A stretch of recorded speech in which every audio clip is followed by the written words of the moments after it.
Antonio Conte arrived at Spurs, the press kept on trotting out the same line. It's a big manager, one of the world's best managers, and he will be able to attract top-level players to the club. Everybody was saying it. You understand the thinking, you understand the logic behind it. They get in a world-class manager, and he is. You've got no problem with admitting that at all. Then the suggestion is that the players around the world, on the continent, everywhere else, will turn around and think, oh, look, Antonio Conte, he's gone to Tottenham. Do you know what? He's a top-level manager. We'll go there as well. The premise is sound, right? It hasn't worked out like that, though, and I think what it does, and this does relate to West Ham, by the way, I think what it does, it actually shows the power in terms of influence of league position over any perceived ability that the manager might have. In short, it doesn't matter how good your manager is, if your team are not perceived to be doing well or are perceived to be not doing fantastically well in the league, then the top players won't go there. It doesn't matter who your manager is. And I think we're seeing that at the moment. And there's, well, firstly, let me just tie this in with West Ham. My point that I'm going to make later on is that West Ham are in a good position and have been in a good position for the last 2 or 3 years in terms of players looking at the league table, looking where we've been, looking at where we've finished, looking at us in Europe and thinking, okay, that's a team that we could go to. Just take it back to Tottenham for a second. Now, as I understand it, Tottenham were in talks with Adama Traore. Regardless, look, you know I rate him, you know I like the player. Forget for a moment whether you think he's good, bad or indifferent. Even if you think he's crap, just go with me on this, please. Tottenham wanted him. Conte wanted him. And there was a role within the club that Conte thought Traore could really help. Could basically help Tottenham Hotspur clinch the top 4 this season. If that's who Conte wants, that's who Daniel Levy's got to go and get. And as I understand it, they'd had the bid more or less agreed with Wolves. I think it was something like 25 million with add-ons taking it to 30. The fine detail was still to be sorted, but as I understand it, there was nothing left over in that deal that was insurmountable. I believe the player had agreed and thought, actually, I wouldn't mind leaving Wolves if I'm going to go to Tottenham. Fine.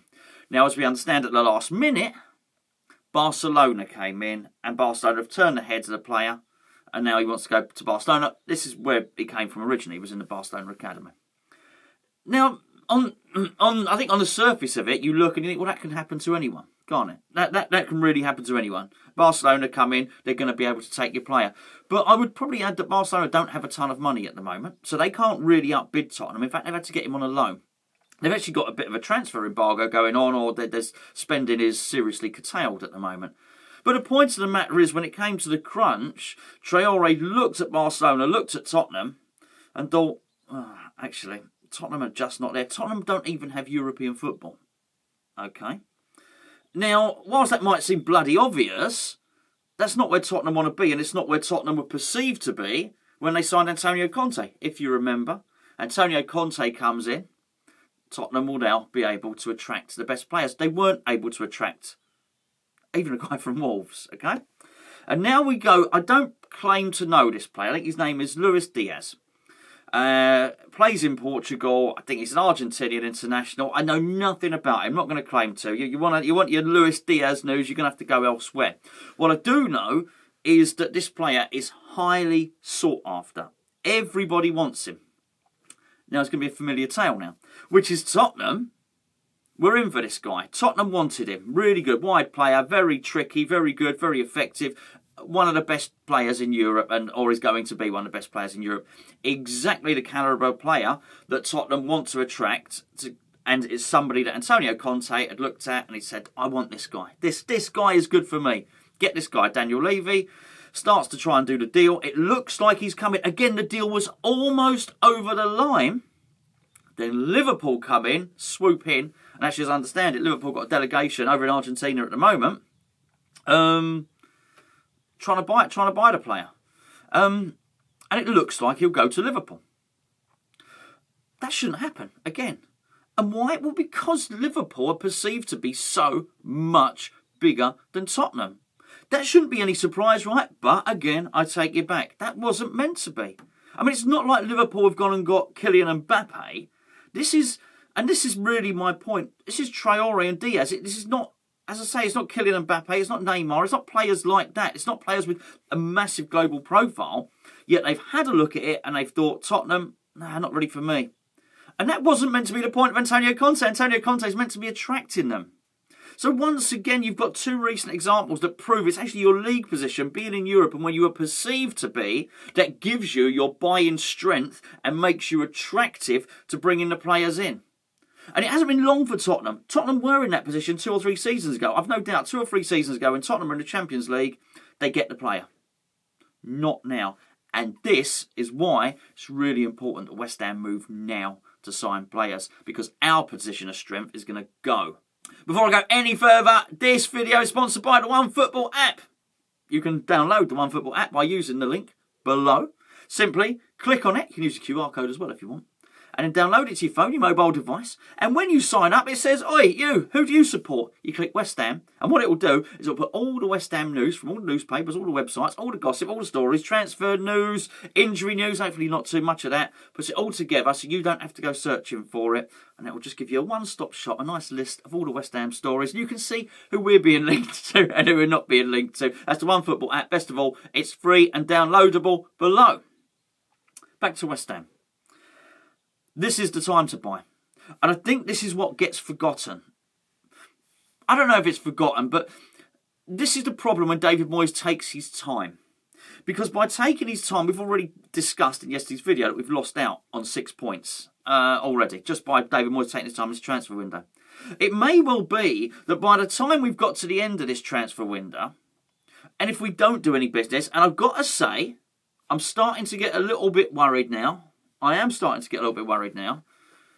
If we don't do any business, then we may find ourselves in a situation that Tottenham are in. Because at the moment, West Ham are attractive. If you are a player and you're not sure and you're looking at clubs over in England, I'm sorry to say it, and I know Tottenham have got games in hand and all that sort of stuff, but at the moment, you'd look at West Ham and you think, I'm going to join them. From the outside, just pretend you don't know anything about it, all right? You'd look at the attendances. The attendances are similar. Both clubs get about 60,000 in their stadium, right? Forget whether the Tottenham Stadium is better than West Ham's and the carpet and the running track and all that stuff. Just from the outside looking in. By the way, that sort of stuff bothers us a lot more than it bothers players on the continent. There's a lot of teams that have a lot of distance between the pitch side and the fans, by the way. So you'd look at that. There's comparable stadium attendances. You then look at the league position over the past couple of years, and West Ham's has been better. You then look at European football, and you look at West Ham and think, well, hold on, West Ham top their group in Europe. West Ham are in the knockout stages of Europe.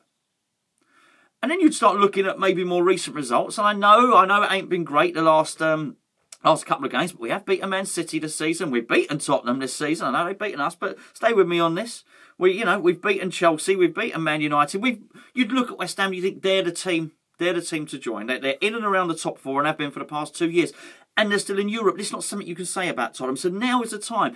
If we leave it even longer, and let's say we don't buy anyone, and then we slip down, and then we find ourselves in the position of, let's say Tottenham have been the last couple of years, and actually we finished 6th or 7th, and outside of European competition, then actually those players that we're looking to buy, they look at us then and think, oh no. We're going to go, actually, then Tottenham are in a better position if Tottenham are up there or somebody else. They're going to go and join them. Because we've heard a lot of suggestion that we've bid big for a striker. We think is a striker. Apparently we've bid £50 million for someone.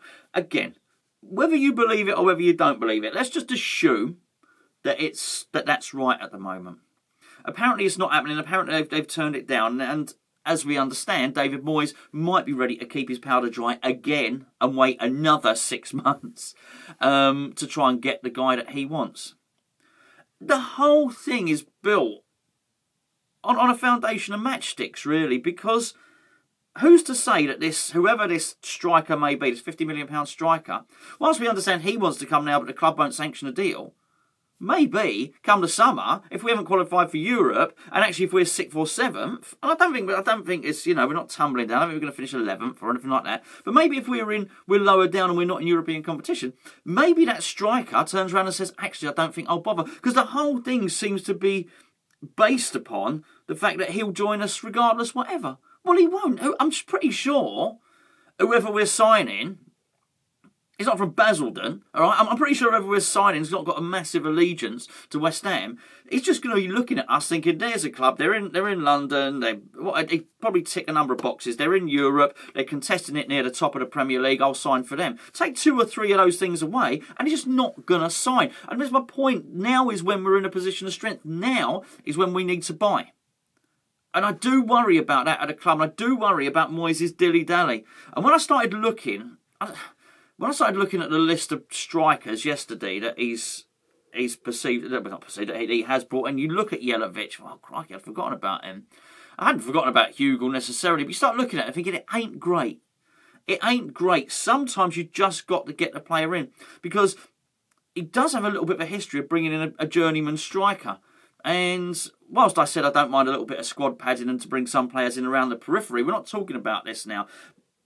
That journeyman player can't be the guy that goes up front. It's got to be a guy that's got to be better than Mikel Antonio. That's what we have to do. Not a backup for Mikel Antonio, better than Mikel Antonio. And you have to do it now. You have to do it now. If you don't do it now, you end up in the position of Tottenham. And that is wanting to get a player, identifying the player, getting 3/4 of the way into the transfer process and negotiation process, then just when you think you're going to get him, another club swoops in. Why? Because that other club are perceived to be better. Because you're not riding high in the league, because you're not in European football. And unfortunately, when it comes to signing players at the level that we need to buy them, and Tottenham need to buy them, that's all that counts.